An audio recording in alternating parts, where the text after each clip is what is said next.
ADBL ProSlip to profesjonalny produkt do instalacji wszystkich rodzajów folii PPF.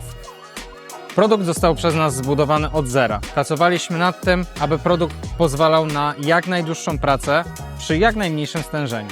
Dodatkowo niweluje przeciągnięcia kleju oraz ślady po ponownym pozycjonowaniu folii.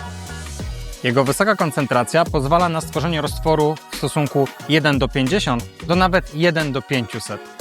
ProSlip w połączeniu z folią ADBL Protect pozwala na bardzo komfortową pracę dla osób początkujących, jak i dla osób zaawansowanych. Ja stosuję 5 ml ADBL ProSlip na 1 litr wody destylowanej.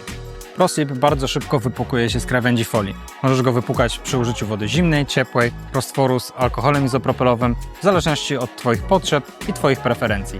Dodatkowo płyn instalacyjny dużo szybciej wysycha pod folią, także efekt finalny widać dużo szybciej niż przy użyciu standardowych szamponów.